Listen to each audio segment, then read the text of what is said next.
Hey there, welcome to Prog Monster. My name is Murph and I am the host of this show, a show dedicated to progressive rock, hard rock, heavy metal, and other forms of rock music. Okay, it's that time of the month again, end of April, time for the haul, album haul for April.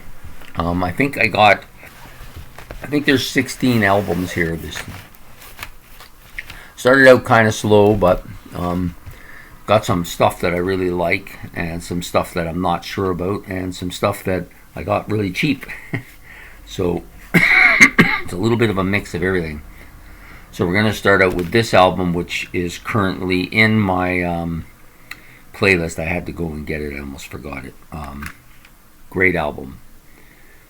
I think it's their best. If it's not their best, it's definitely one of the top 2 or 3.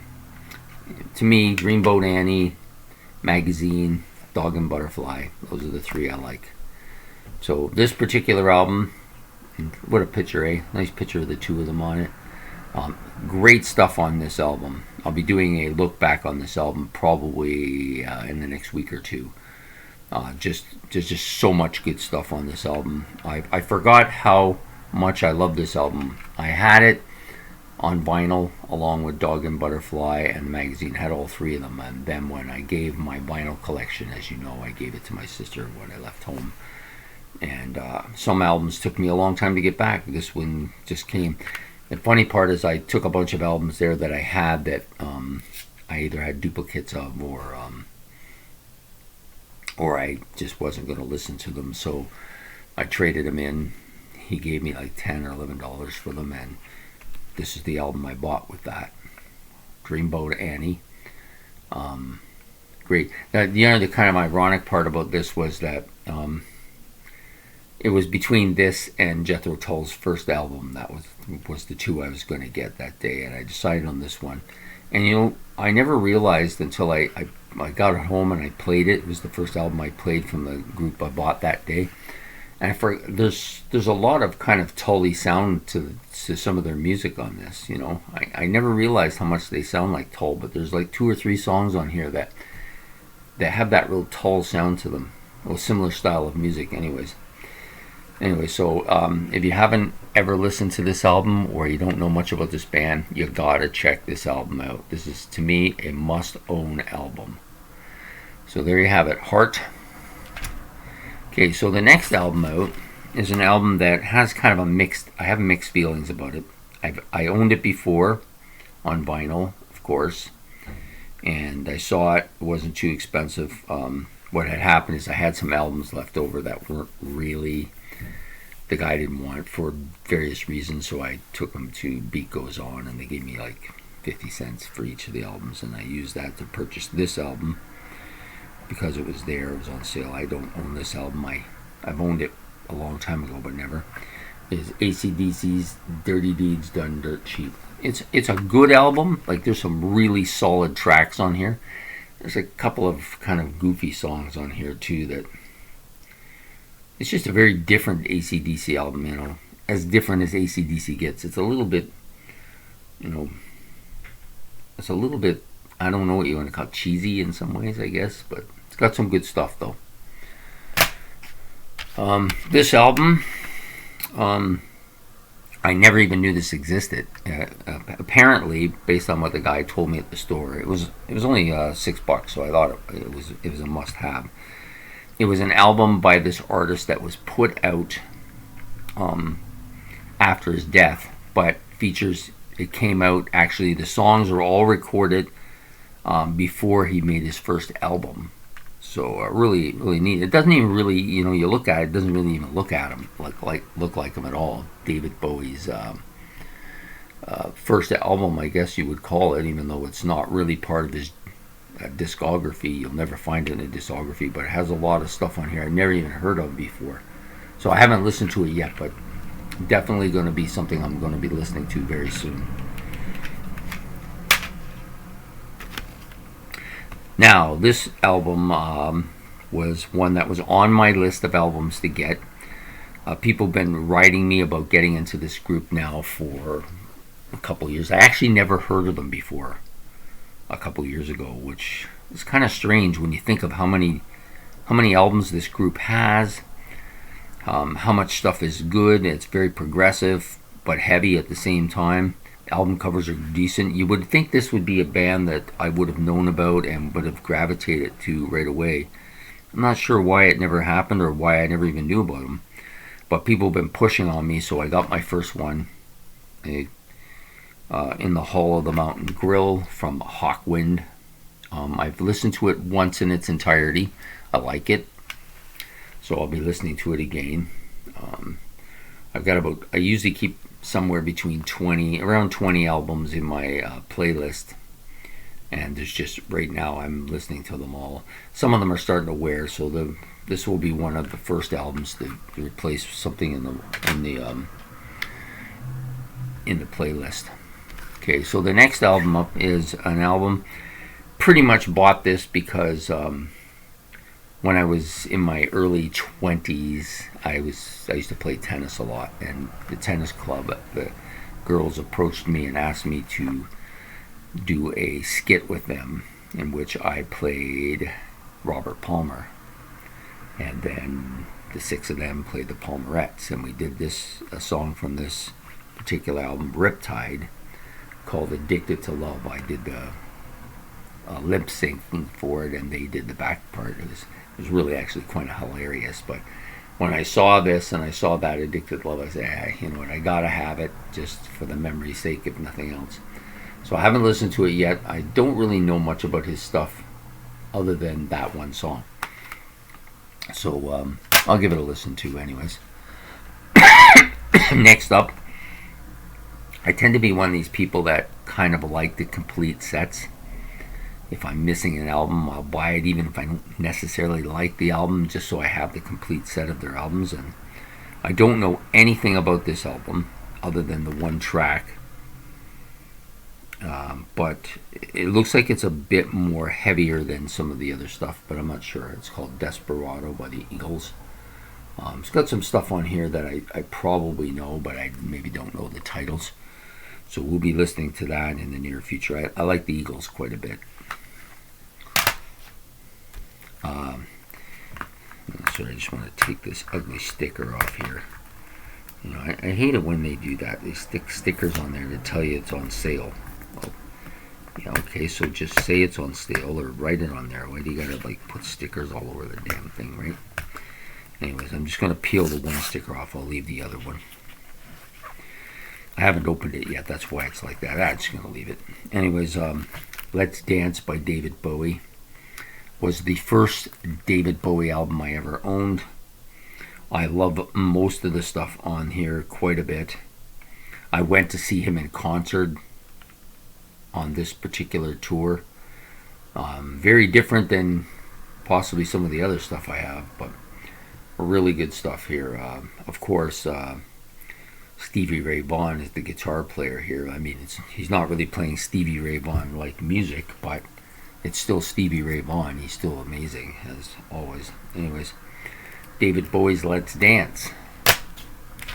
Okay, when I bought that album, I was a 2 for $10 sale, and usually I can find one that I like. Sometimes I'm lucky enough to find two. I got lucky and found an album that I had owned I had owned that one before, and I owned this one before. And both of course in vinyl, and I loved this album quite a bit when it first came out. I listened to it. I listened to it about a week ago, and I don't think it's as good as I originally thought. Maybe the guitaring is kind of dated a bit. I'm not sure. Anyways, it's Dio's Holy Diver. Of course, he's great. Vinny Appice is really good on here too. I'm not a huge Vivian Campbell. Now that I come think of it, I'm not a huge fan of his. I don't dislike his stuff, but he just sounds so... It's almost like an attempt to be like Randy Rhoads, and as good as he is, I don't think he's a Randy Rhoads. And I hope I'm not going to take some flack for that. But it's just an opinion. It doesn't mean that it's true. It's just that's the way I feel about it today. Okay, so next album up. Other than the terrible hair Like, that's just terrible. Like, what is that? That doesn't even look real. Sorry. Anyways, Tom Cochrane, of course, it's a mad, mad world. There's a couple of tracks on here I'm familiar with. I kind of like, he's kind of a car. Just to me, this guy's a car. Belongs in a car. You know, you're going along, you want something rocking to play, and you play Tom Cochrane. Perfect.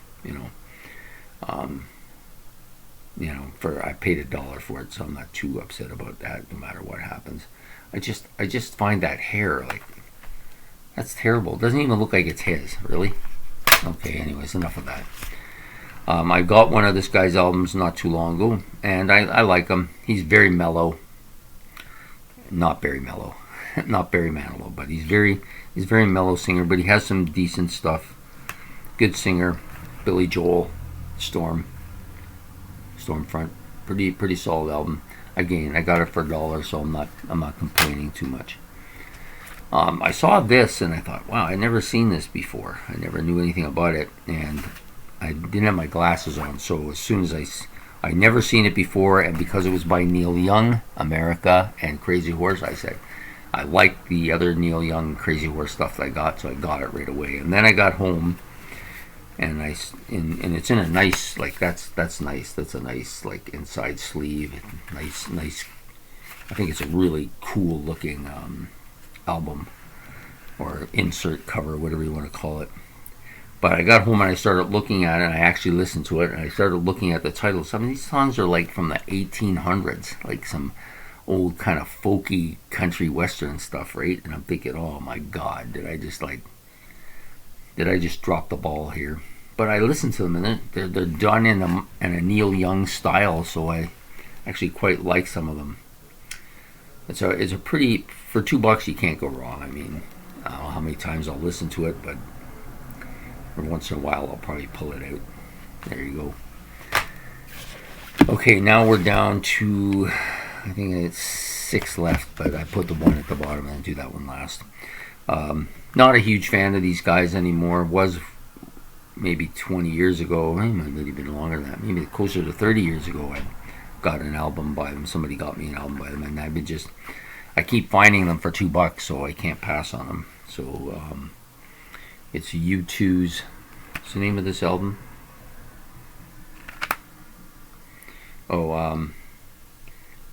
Tongue Baby. I don't know. I'll give it a listen. I think there's a second one here too. Actually, I have another Billy Joel as well. I didn't realize I had 2 of him. Anyways, another U2. It's called Pop. Yeah, give it a listen to as well. Again, another $1. So this Billy Joel one I got cost me a couple dollars. So I got 3 Billy Joels. I wouldn't have thought that would ever happen, but I kind of like some of the album covers are a little different.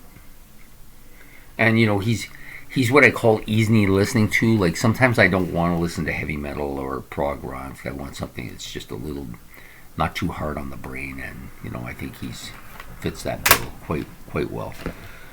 Okay, the last 3 I like quite a bit. One of them's a compilation. I don't normally buy compilations, but I looked at it, and it just has too many really good tracks on it. This would just be like a play set if you just put it in just to listen to it, just for that, Paul Simon, Art Garfunkel, yeah, greatest hits, and lots of good stuff on this, like Mrs. Robinson, The Sound of Silence, I'm a Rock, Scarborough Fair, Homeward Bound, America, and then of course Cecilia, which I really like a lot. So, but look at that hair, man. Look at the hair on those 2 on this. Wow. I'm thinking it must be a hair day. Somebody who looks like this shouldn't be making fun of people who look like that. And that porn stash is a little much too. Anyways, the music's great though. The last 2 I saved are probably 2 that I'll probably listen to the most. Another Eloy album, Planets. all the Eloy seem to be color coordinated. Like you have the ones bright all blue, and then you got another one that's all yellow, and then you got this one that's kind of a white gray color. But I really like their album covers. Like there's some imagination put into them. And there's the Inside Planets. Really decent looking albums, man, I tell you. Anyways, I've grown to like this group quite a bit. So this will probably get in my playset when the second one I have is finished and burned out a bit. So it might be a bit. And then, of course, this one was the big purchase of the month. It was close to $20, might have been a little bit more, which is kind of getting close to where I consider the ceiling now. One time the ceiling was a little higher, but I've been largely disappointed by albums that I pay close to $30 for, and then they just don't pan out. Some of the two that come to mind mostly are the one I'm going to do another video on later, and the other one by Yes, the most recent Quest one. I don't mind the album. I will go as far as to say it's not really Yes-like. It's more like a Steve Howe solo album. It does have a couple of pretty solid tracks. One really good track. But, it's very mellow, and, for $30, it's hard to swallow. For $5, I might have been able to swallow it a little better.